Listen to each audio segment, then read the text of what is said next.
Se você acha que Jair Bolsonaro simplesmente foi para casa e está tudo resolvido, você precisa entender o que realmente está acontecendo. Porque a decisão do ministro Alexandre de Moraes não só colocou Bolsonaro em prisão domiciliar, como também impôs regras que mudam completamente o jogo. E algumas dessas regras estão chamando muita atenção, inclusive uma que pode limitar diretamente a comunicação dele. Mas antes de chegar nisso, você precisa entender por que ele chegou a esse ponto. Nos últimos anos, Bolsonaro passou a ser alvo de investigações dentro do Supremo Tribunal Federal, envolvendo situações consideradas sensíveis e com possível impacto institucional. Com o avanço desses processos, a Justiça passou a adotar medidas mais duras, e foi nesse contexto que surgiu a decisão de prisão. E aqui está um detalhe que muita gente confunde. Isso não significa necessariamente que ele já foi condenado. No Brasil, existe a chamada prisão preventiva, que pode acontecer antes do julgamento final, quando a Justiça entende que existem riscos, como interferência nas investigações ou outras situações que justifiquem a medida. Só que o que mudou tudo foi a decisão seguinte: a conversão dessa prisão para o regime domiciliar. E é aqui que muita gente erra na interpretação. Porque não, isso não significa liberdade. Na prática, Bolsonaro continua preso, mas dentro de casa, seguindo uma série de regras rígidas. E essas regras são justamente o ponto mais importante dessa história. Primeiro, o monitoramento constante. O uso de tornozeleira eletrônica faz com que todos os movimentos sejam acompanhados em tempo real. Ou seja, existe controle total sobre onde ele está e o que está fazendo. Mas isso é só o começo. Também foram definidos limites claros para visitas. Nem todo mundo pode entrar ou sair livremente, e isso reduz bastante o contato com outras pessoas. O objetivo aqui é evitar qualquer tipo de influência no andamento das investigações. Agora vem o ponto que mais surpreendeu muita gente: a restrição ao uso de celular. E isso muda completamente o cenário, porque estamos falando de alguém que sempre teve uma presença forte na comunicação direta com o público.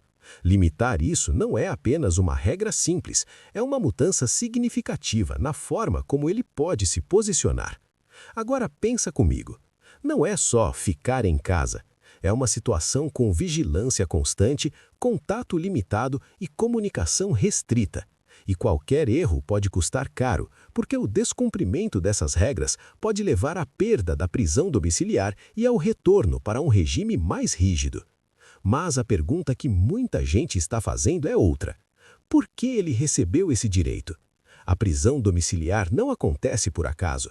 Ela pode ser concedida em situações específicas, como questões de saúde, idade ou quando a Justiça entende que manter a pessoa em um ambiente prisional comum não é necessário naquele momento.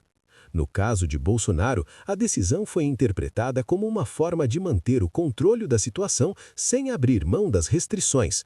Só que isso abre outro ponto importante: ele já foi condenado? E aqui está a resposta direta: em muitos dos processos ainda não.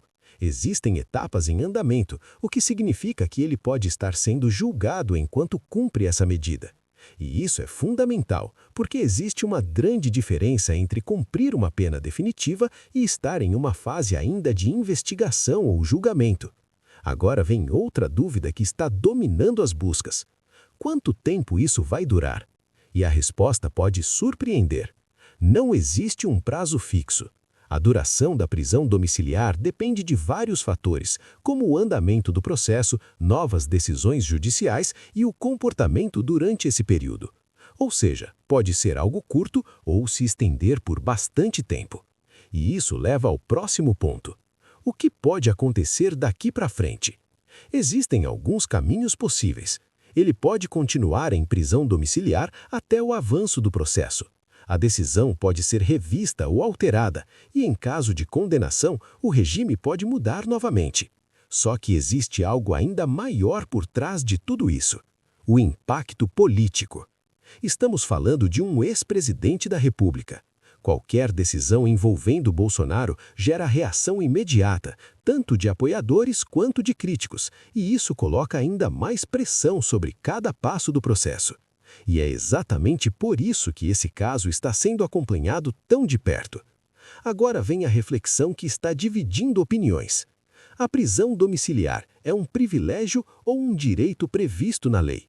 Tem gente que vê como um tratamento diferenciado.